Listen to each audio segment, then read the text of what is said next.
Del Rio, Texas, home of Lake Amistad. Your host, Rob Wade.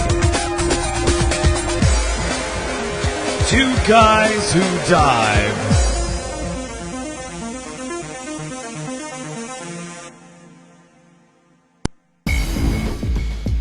This episode of Two Guys Who Dive recorded live Saturday, 11 July, 2015. Episode 140. It's crazy time.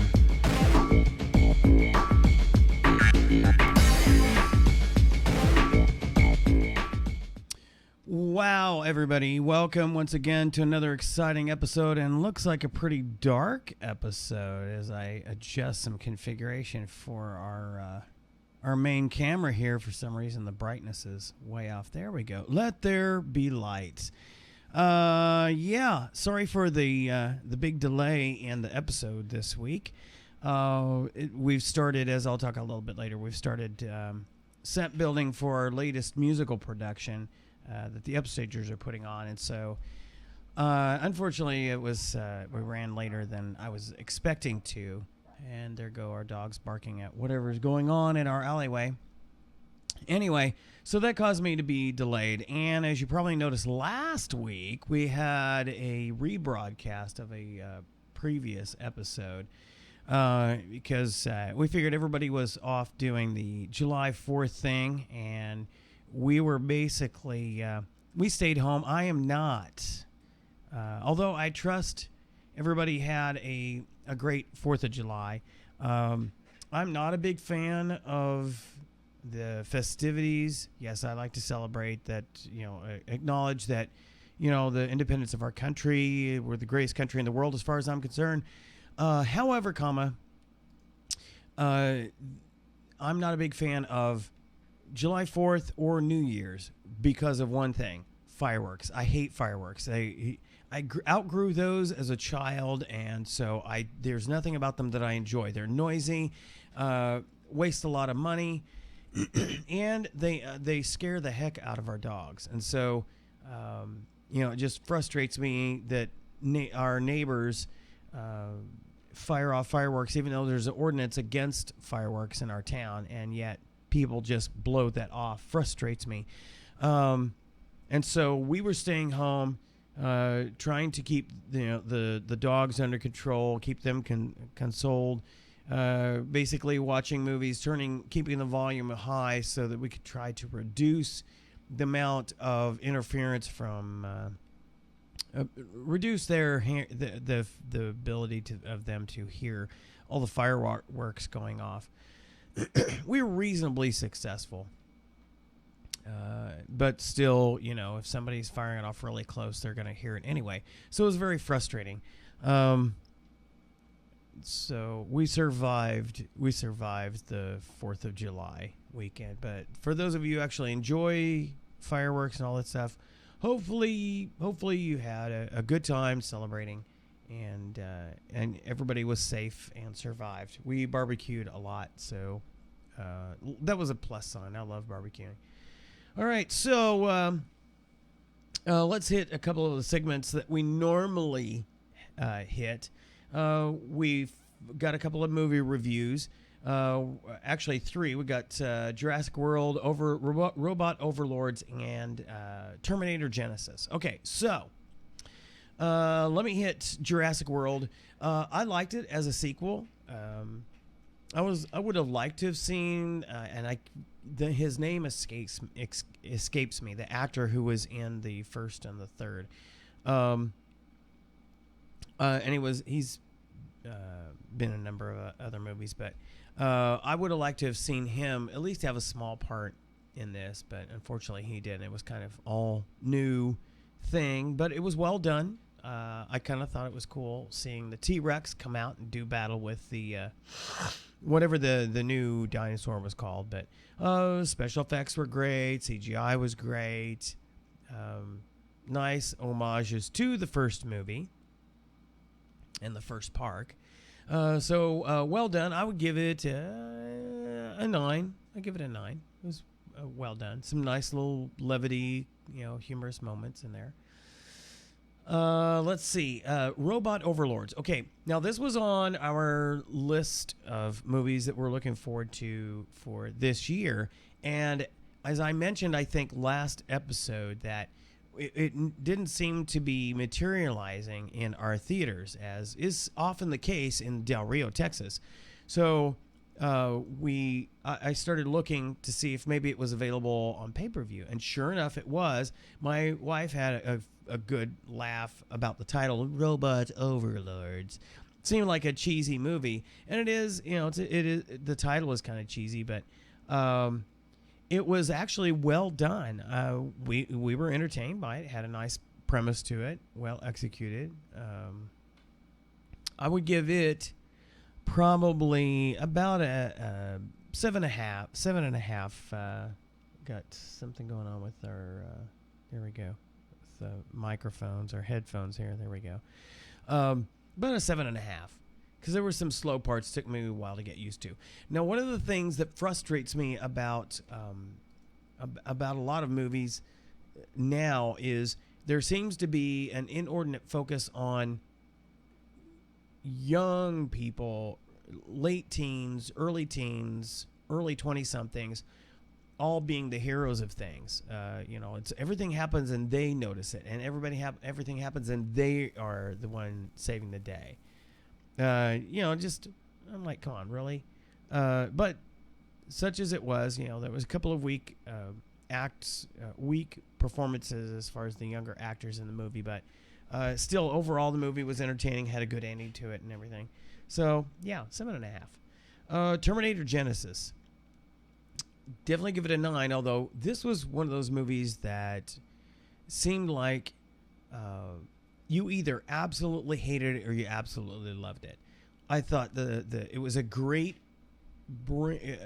wrapping around of the story for the timeline, and they kind of pulled a Star Trek in allowing the ability to create a alternate timeline, and just in a similar fashion to how Leonard Nimoy's portrayal of Spock was used in the 2 reboot movies for Star Trek. Arnold Schwarzenegger did a really good job with doing the same kind of thing with his character, and they added a nice little affectation of his original Terminator trying to blend in, and it was entertaining watching Arnold as a Terminator trying to be human. It was kind of cute, and a nice little end, a nice little tag to the series. So, by the way, and as has become I guess a somewhat custom in a lot of these movies now, you need to make sure that you stick around for. Trying to bring the camera in focus here. There we go. Stick around through the credits, because about midway through there's a tag scene that you need to see. So clearly, to me, it looks like they've set it up for a potential sequel, but it'll go a different direction, I'm sure. So anyway, I would give that a 9. I'd give that movie a 9. I thought it was good. Weren't very many people there seeing it on a Saturday night, which was interesting, or Sunday night, which was interesting on the opening weekend. But I guess that, again, the case of you either hated the movie or you really liked the movie. So we did. We enjoyed it. We had a number of folks of our friends who went to see it with us, so we had a good time. Tech news. As Microsoft nears their July 29th launch of Windows 10, they just came out with a new technical preview release for both the PCs / tablets / laptops, as well as the smartphone. And it's build 10166. Again, at this point, they're just kind of tweaking things. There's no real new features. They're just kind of making adjustments to this, that, and the other thing. And I'm sorry, it's still just a huge disappointment to me. I love Windows 8. I enjoy a number of very important features to me in Windows 8, almost none of which exist in Windows 10.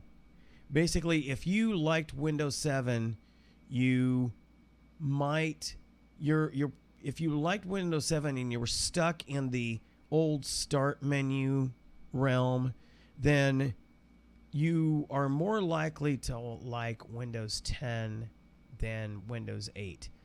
If you hate a lot of the Metro stuff, most of that is gone, but the vestiges of it to make it also work on tablets in this joke that they call continuum mode will probably frustrate you. Me, I've used every mechanism that they've made available to try to make Windows 10 look and function the way Windows 8 does. And you just can't get there. All you can get is the full screen start, and it pales in comparison to the things that you can do with the real start screen that's in Windows 8. Whereas in Windows 8, your mouse could emulate a number of the functions that you would use with your hands if you had a touch screen. Those are all gone. Those are all gone in Windows 10. If you don't have a touch screen, you have to do all these stupid keyboard commands to do anything in Windows 10. I do not like to use a keyboard unless I'm actually typing something. I see no sense, no value in this modern world. I see no value in actually using keyboard commands to do anything other than type email or text or whatever. And by now, we darn well should be at voice mode. We should be able to use the voice to interact. And Cortana is nowhere near where it needs to be in Windows 10, either on the phone or the PC. Cortana on my Windows 8 device is infinitely better. They've got a long, long way to go before Cortana is anywhere as useful in Windows 10 compared to Windows 8. On the phone, they're nowhere close to it. Live tiles are not live in Windows 10. They're almost useless in Windows 10. And all they've done with it is add this little 3D flip mode where it just flips like in three, instead of flipping front to back, it's flipping at three like a triangle thing. And again, showing you nothing. There's no value in it. There's no value added to it. So Windows 10, although it's going to release on July 29th to general releases, then it's not ready. It's horrible. And I've been using it on the phone and the PC since they first made it available. So, and also, however, if you really are bound and determined to try it out, then you need to go to their Insider website and join that so you can install it. I caution against you installing it on a production machine.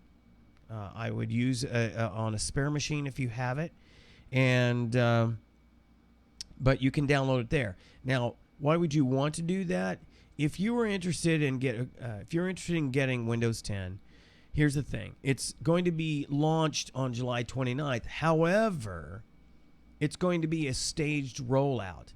If you're in the Insider program, so that you have it installed on a machine, and you will get it on the 29th. You will be able to download it, the full version, free on July 29th.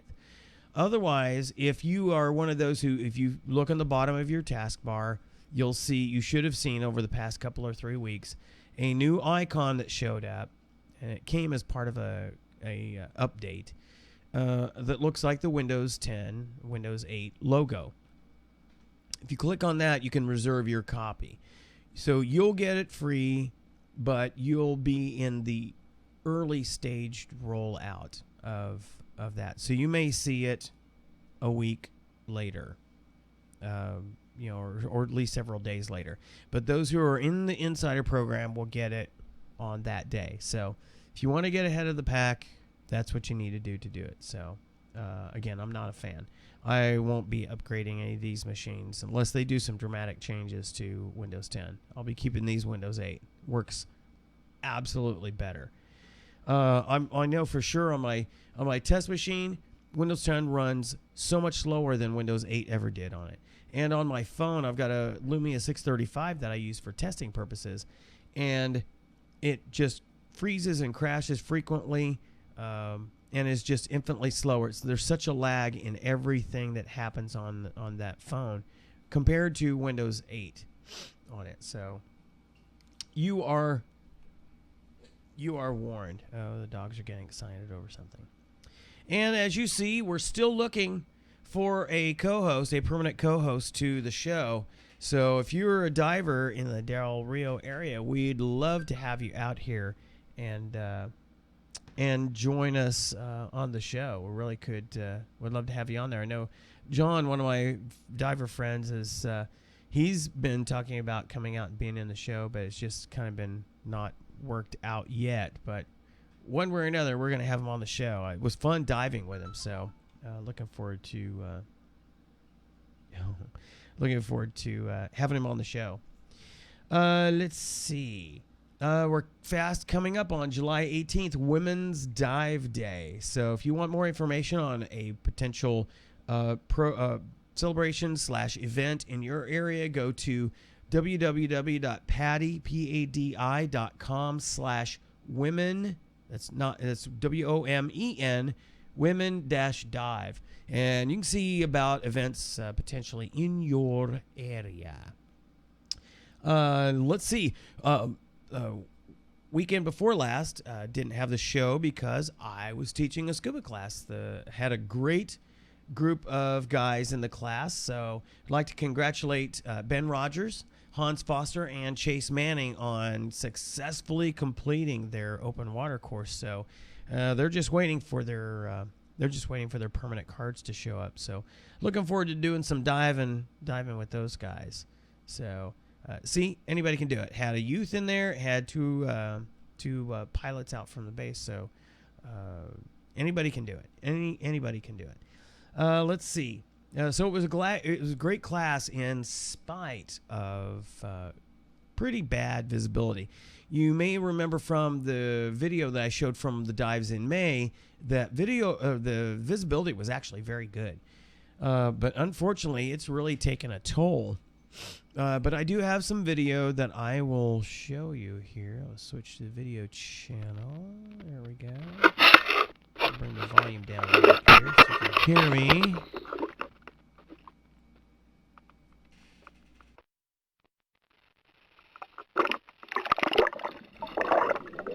So there we are.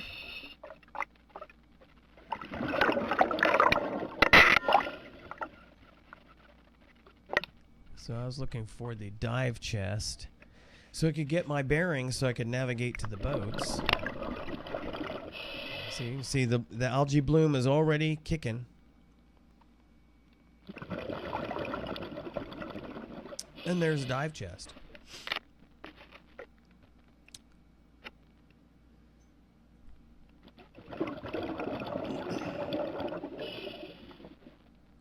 And unfortunately, it's in only about 7 feet of water.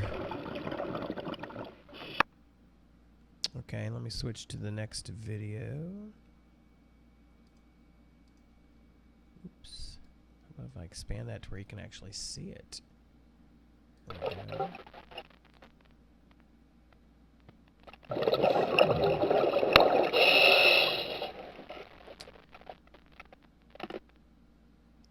So this is at the big boat. I went ahead and skipped showing you the trek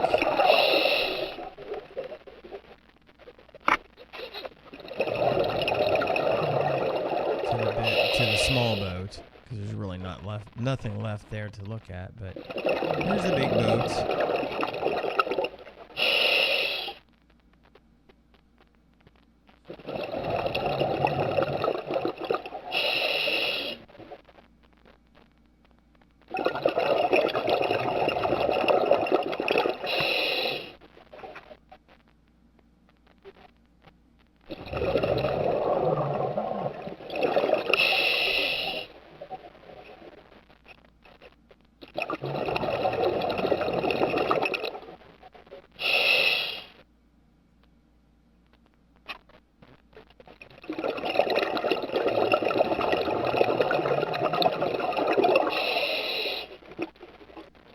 So yeah, visibility could definitely be better.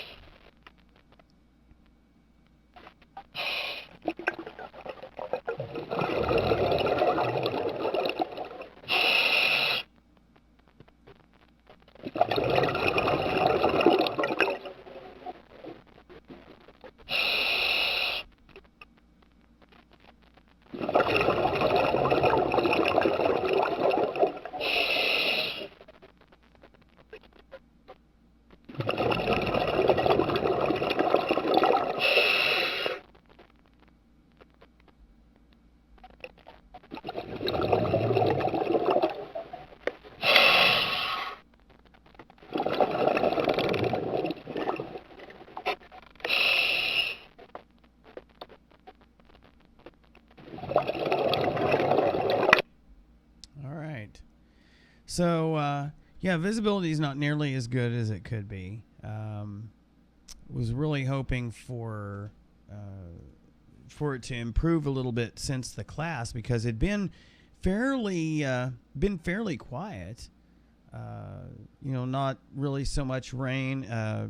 Little drizzles here and there, and a little bit of wind. It kind of kicked up a bit during the actual class, especially on the Saturday. Sunday was actually not too horrible, but Saturday got pretty bad, and then the whole week was pretty quiet for the most part. Not a lot of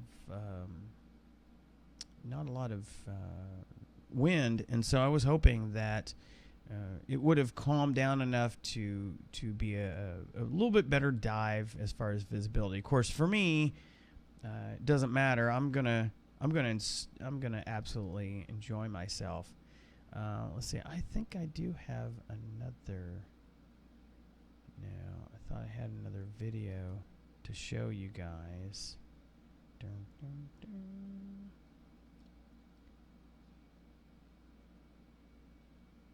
Yeah. I thought I did. Yeah, 4 July. Yeah, that's the only one. Oh, yeah, I do have another video. Oh, I so need to show you this. I totally forgot. Let's see if I can drag this one over. And, yeah, pardon me while I do a little bit of behind-the-scenes stuff here. Yeah, I've got. I actually did check out the cliffs, the cliff area by just to the left of Scuba Cove, and go my podcast. There we go. Video. Let's see if it'll save it there. Paste.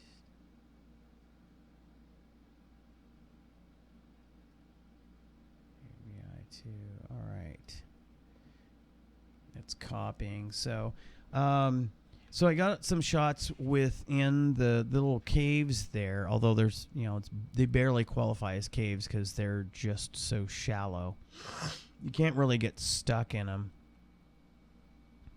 More like indentations than anything. But yeah, this is a pretty long video, or rather large. It's a large video. Wow,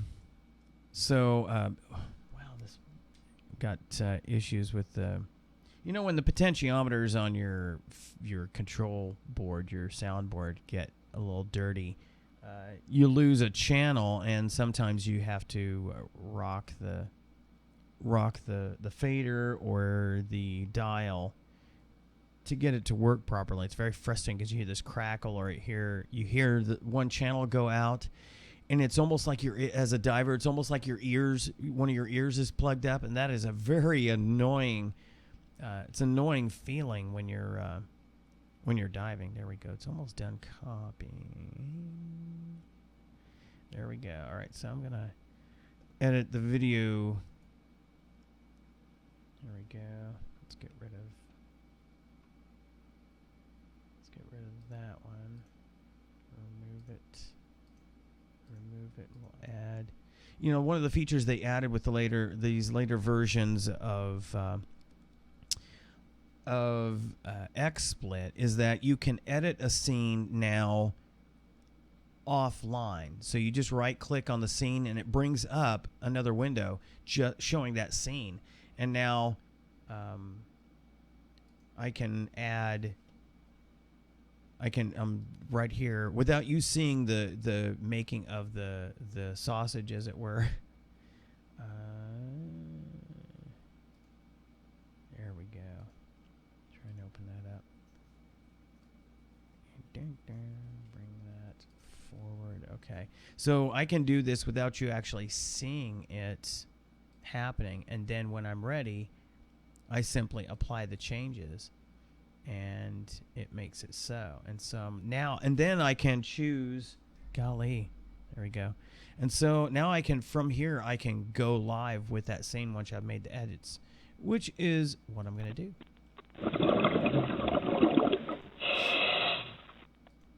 Okay, so after I got to the big boat, I moved along, heading of 300 degrees that takes me just shy of the point by the cliffs where everybody jumps off of and swims. And so then I just follow that around.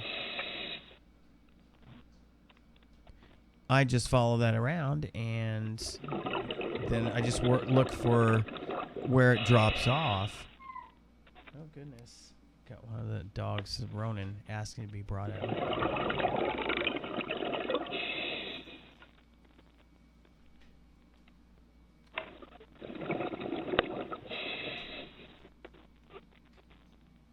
So, again, visibility didn't improve at all going out here.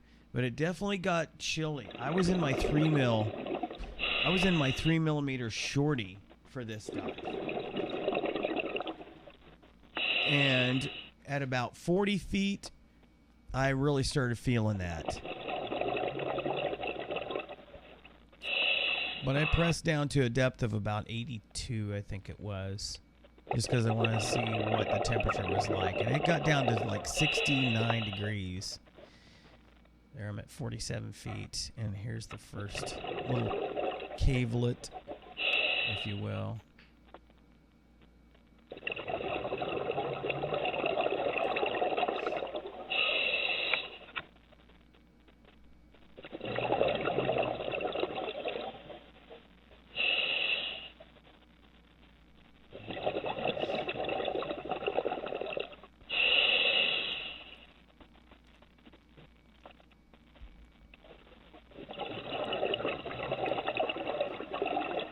I was disappointed I didn't run into a couple of big catfish down there.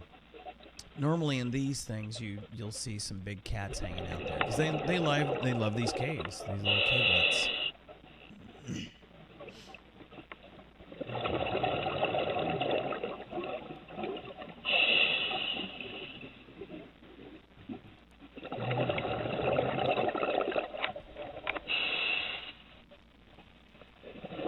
So you can easily see out of there.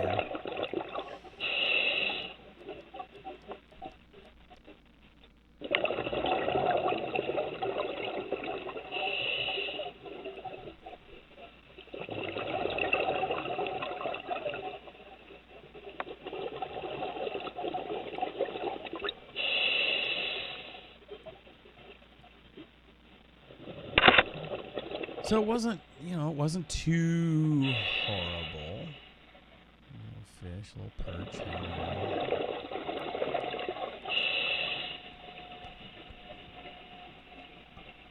You hear the boats in the lake.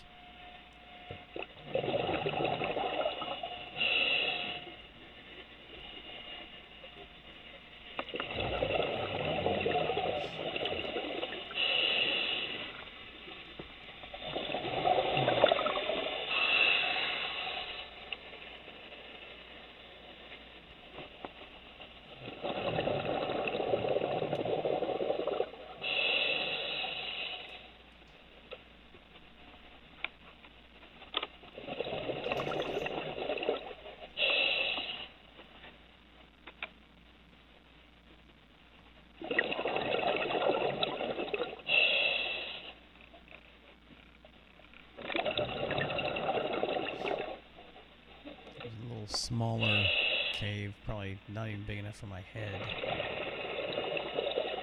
And again, sometimes you'll see some big cats hanging in there too. At first I wasn't sure what that was. I was like, okay. And I was like, oh, it's a lure.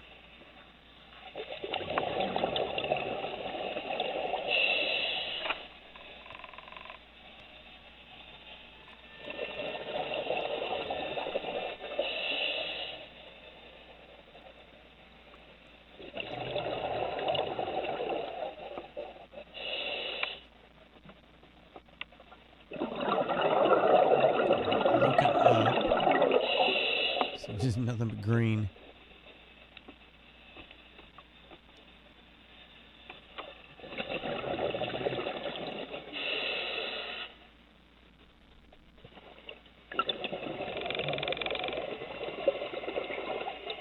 The little ticking that you hear every so often was me making adjustments to the arm that's holding the lights.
Not a lot of fish. Not a lot of fish.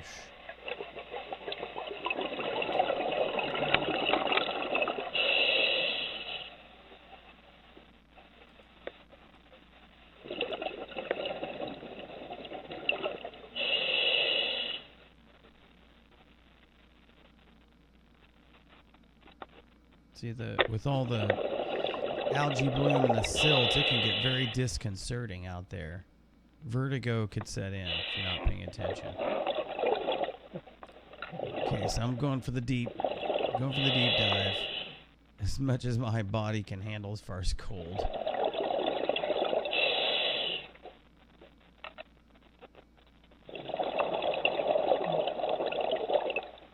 You can tell my breathing is speeding up because I'm getting cold. And that's natural. That's the body's natural response to cold. Is your breathing starts to increase to heat your body up. 83 feet. I'm like, okay, I can't take any more of this. Leveling out, starting to work my way back up.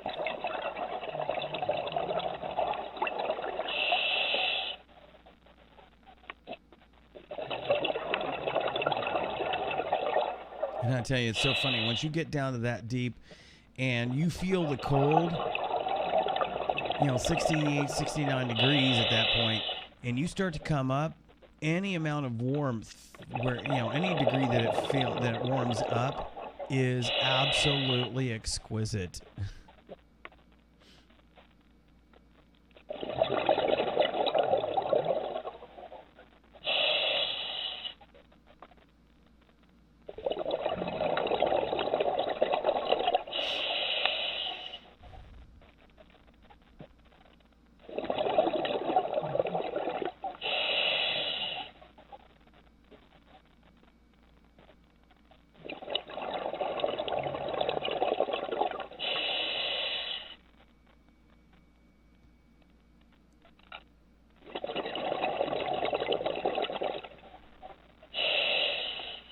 starting to feel quite a bit warmer. That flashing you saw right there was me turning off the video light. Because I was about to do a selfie and I didn't want to blind myself in the process. Of course, got my patriotic do-rag on.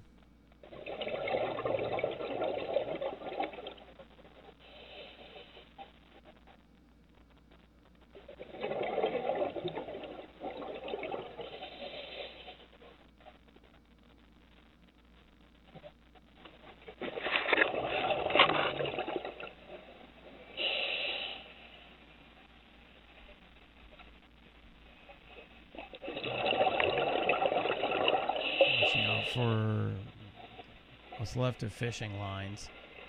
See, that's the biggest hazard out here, is you got to watch out for fishing line, because you can get snagged on that. And of course, one of the things that we teach in the class is how you remove your scuba gear and put it back on underwater, because you never know, if you're in this kind of situation, your dive buddy is not close, or you're in a situation where you lost your dive buddy and you get snagged on something. You need to be able to self-rescue. And so one of the skills, it's really convenient to be able to climb outside of your gear and then cut free the line or whatever's snagging you, and then slide your gear back on, and then you go ahead and continue on your business.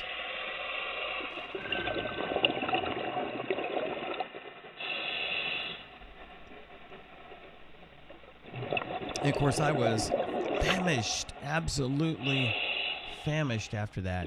As a matter of fact, I'm famished right now. I've been working all day at the theater on our show, our upcoming show, and I had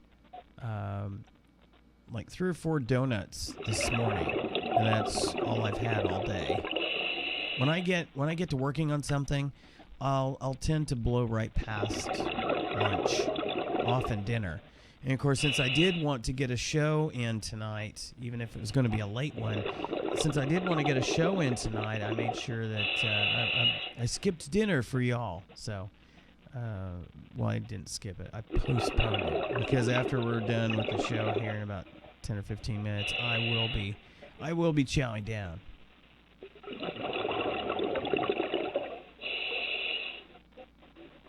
There we go, a little fish in the cave. And this is a different little cave.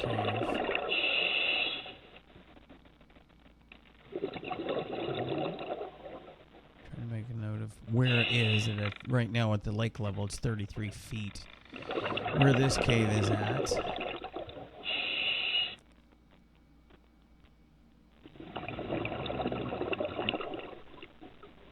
And again, they're shallow caves. There's not a lot to them. A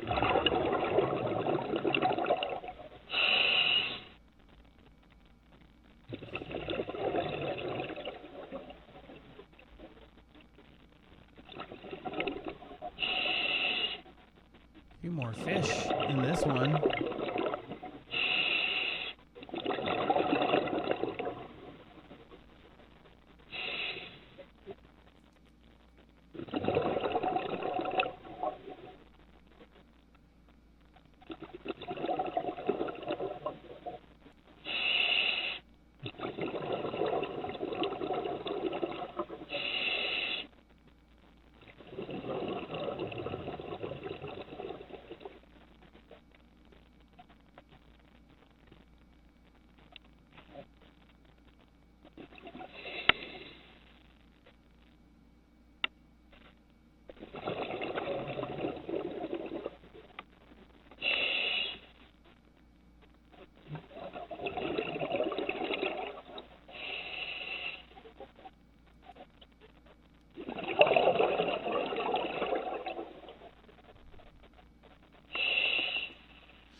So we're heading back out around the pier, around the point.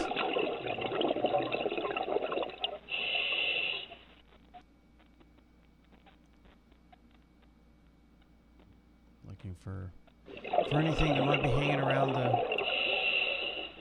the rocks there again. Sometimes we'll see some good-sized catfish kind of hanging in these little overhangs and things like that.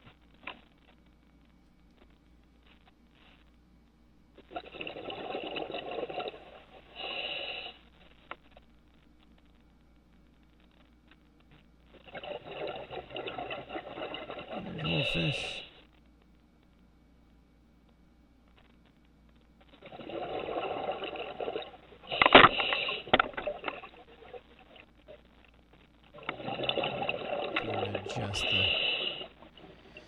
Adjust the light again.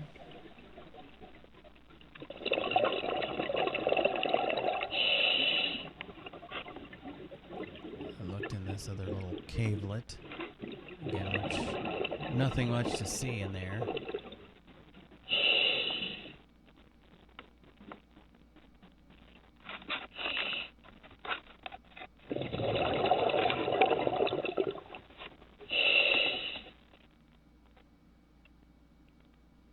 Kind of has that Blair Witch Project feel to it, doesn't it?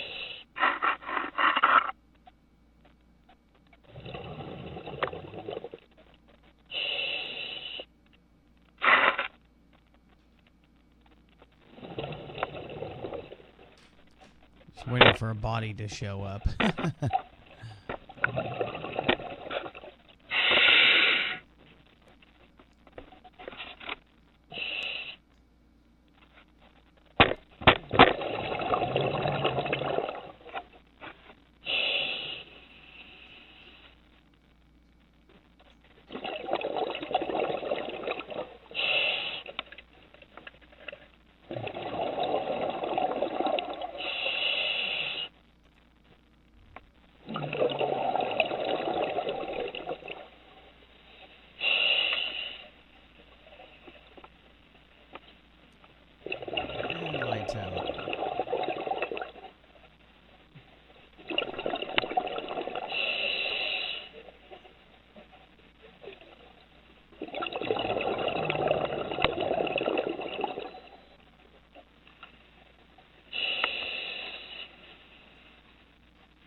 And there we go.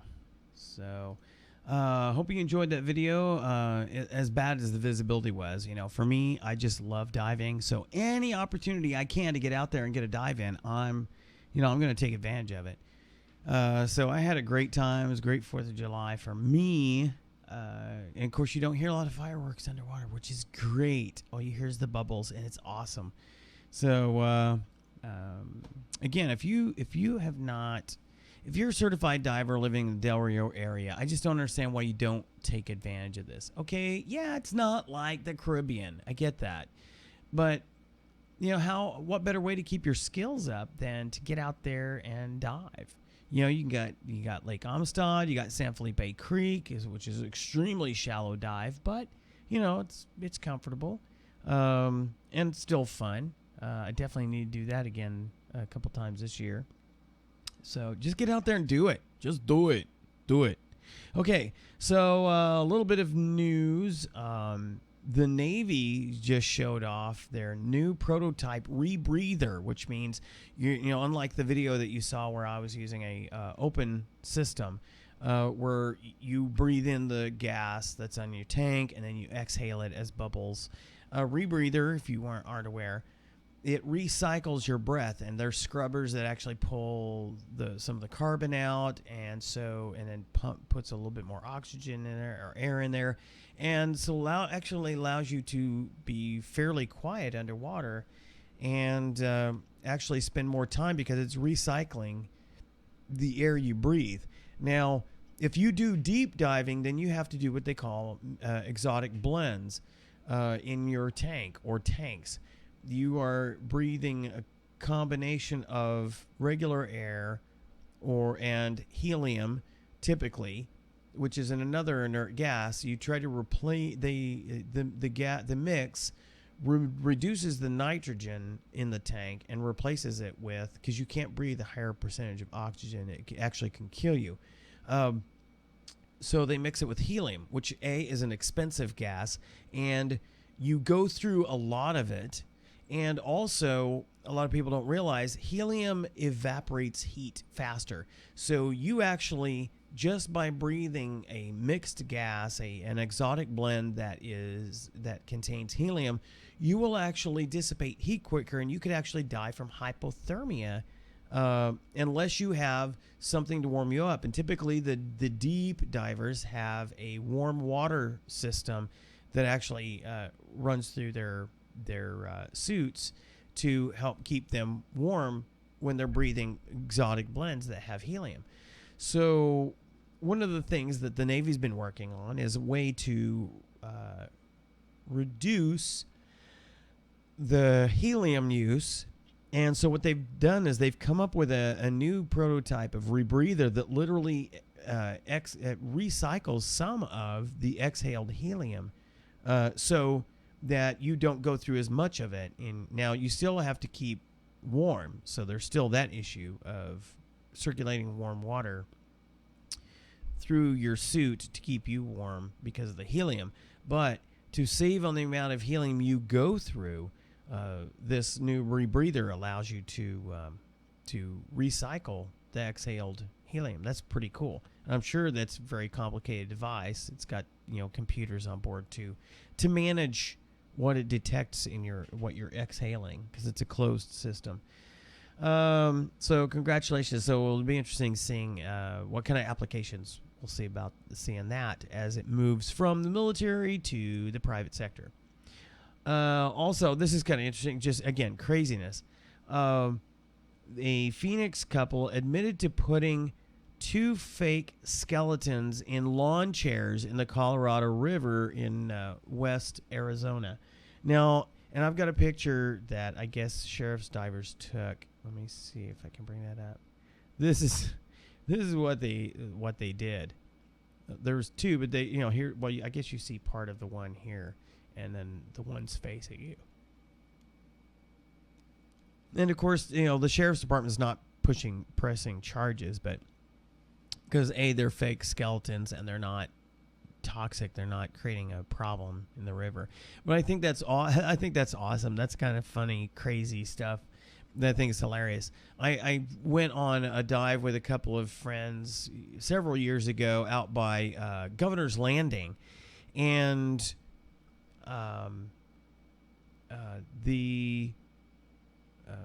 when we were by the bridge, Highway 90 bridge, we came upon a lawn chair and a humongous umbrella open, and of course there's tons of bottles there. So I wish I'd had a camera with me, but basically because my buoyancy control is good, I got a hold of the umbrella and kind of propped it behind the chair, and then I grabbed that empty beer bottle, and then I carefully sat down in the chair, so I had the chair, the umbrella, and the beer, and it created an interesting image underwater, let's say. So yeah, awesome job with this. I can imagine the shock of a diver the first time coming across something like that. Pretty stinking awesome. Okay, so I mentioned earlier that we've been working on sets for our upcoming show, Into the Woods, which actually got a Disney treatment in a movie in December, around Christmas time. So we're excited about that, although it's a lot of work. We had our first set building day. Unfortunately, not very many people at all showed up. It's basically myself and my co-director, my wife, and my co-director's daughter, and a couple of other individuals, and they couldn't stay the whole time. So we were shouldering most of the work, and I was doing probably 85% of the construction. So I've got, matter of fact, I've got a couple of pictures I want to share with you all. So here is the infrastructure for Rapunzel's tower. And so, this thing it comes, even though the stage is a good 4 feet off the floor, off the audience floor, we wanted the tower to have more an appearance of more height to it. So there's steps that lead down to the audience from the stage that are on the left and right side of the proscenium. And so in order to give the effect of more height, I built the tower, Rapunzel's tower, starting on the floor, and then it's basically covering the stair area. And then here is a shot next. There we go. That's a shot from the stage itself. So it's actually not a huge climb for Rapunzel to get up and down there. But it puts you at a pretty high vantage point from the audience perspective. And I think once the skin is put on the exterior, let me go back. Once the skin is put on the exterior and the rocks and all, the rock and mortar and all that fun stuff to make it look like a tower, old-time tower. Once that's all done, I think it's going to create a great effect from the audience perspective. So, and it'll be something that we've never done, an effect that we've never gone for in any of the shows that we've done before. So, and if all goes well, when we've got the set finished, we will be able to close the grand drapes. And so when you come into the theater as an audience member, you'll see the finished tower on the house right, and then you'll see this large tree that's grown around a gravestone that occupies the same location on house left over the steps there. So it'll create a neat balance, and then you'll have the really neat red grand drapes closed behind that, so you don't see the rest of the set that we're hopefully going to get some progress on tomorrow and next week. Again, very disappointing not to have a lot of the cast members, especially guys who could help with the construction out there. The challenge of community theater is getting people who are in the show to actually get involved in all aspects of the production. This doesn't happen. Community theater doesn't happen without the community. And so you need to come out and be in shows. And once you're in a show, you need to realize you're also part of the tech crew and sound crew and lights and stage, especially stage. Because we don't have people hired to do this. We're a nonprofit community theater group. So we can't afford to hire people to come in and do this stuff. The director, or directors in this case, we have two directors, myself and Catherine McWilliams, we have to come up with the vision of how we want the set and then articulate that to the cast so that they can help us build this. Not everybody is versed in set building, but most people can handle a tool or two. And so as long as you can follow direction and we give you a little bit of creative leeway, we can get this stuff done. So we're hoping, because I've got such limited time on the weekends coming up because I have a scuba class in a couple of weeks and some things at church going on.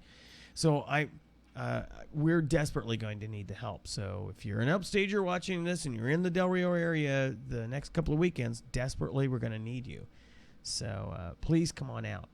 All right, so we're winding down the episode this week, and let me hit a little bit of administrivia here. So yes, indeedy, we've got a class coming up the last full week of July, and it's closed now, so it's too late to get in on that class. If you want to get into the August class, You need to think about getting signed up for that so I can get you your student materials to you. And as I've just been talking about, we're getting ready for big performances of our summer musical, Into the Woods. The Upstagers present Into the Woods by Stephen Sondheim. That opens August 7th. That's a Friday. And goes on through the 8th. That's Saturday. And then the following weekend, the 14th and the 15th. And that's when it closes. You know, the shame about doing all this great work for sets, especially when we come up with a set that looks great. And if you watched a few episodes back, you saw the pictures and some little excerpts from our revival of Soup du Jour. And, you know, just loved that set. It was a beautiful set, fun set to be on. And, you know, you get proud. You kind of get pride that you feel. You get a pride that you feel from coming up with a good set design and a good execution, given our budget as a community theater group, nonprofit. We come up with some pretty professional looking stuff, I gotta say. So, and it's just a shame that we only get to actually use it for a couple of weekends. Because typically, in a typical show, our set building is the previous 2 weekends prior to opening of the show. So we're concentrating on rehearsals and choreography and everything, but we usually don't get in to do set building until the last 2 weekends prior to open. So everything you see in an Upstagers production, the set design, the set building, all of that happens typically no earlier than 2 weeks before open. So we've made miracles happen. And usually we're still working on fine-tuning the set dressing the last couple of evenings before. We finish rehearsal, and then we're still plugging away at sets. This one, we've been fortunate enough to actually get in this early, and we absolutely need it because this is the most ambitious set we've ever approached. So, and we're trying new skills. We're actually learning new skills for set building that we've never used before. So we're anxious to see the end. We're as anxious to see the end product as probably our audiences are. So hopefully you'll be able to come check that out. It's going to be a great show. And also, he was preempted from a previous episode, but we're still working to get Mike Steed from Can Do Details in here to kind of share a little bit about his business and just kind of talk about stuff and see where the conversation goes. So we'll give you more information on that as we firm up the reattack on the day he's going to be on. And, of course, as a diver, you need air to dive. So if you're looking for air in the Del Rio area, just call Mike McCarson out at Broke Mill RV Park out on Highway 90 West. Give him a call ahead of time so he knows you're coming, 830-719-2935. And we still volunteer at A Pet's Wish. They've dramatically reduced the number of pets that they have on hand, which is great, but it still makes for a pretty long evening, and they desperately need money and supplies. So check out their Facebook page. Get in contact with them. Look for A Pet's Wish. They really need your help and your donations. So hopefully you'll participate. If you'd like to keep up with what's going on with the Dive Club, just go to delriodiveclub.com, or you can follow us on Facebook. Just look for Del Rio Dive Club, or you can send us a message on Skype. Just send it to TGWD. And, of course, if you'd like to send me an email, just send it to robert.wade@cetifox.net, or you can follow me on Twitter at robertcfp. That pretty much finishes up for this evening. We're actually right at an hour. So I hope you enjoyed yourself. Hopefully next weekend, if all goes well, we'll be able to get with you on another exciting episode of Two Guys Who Dive. See ya.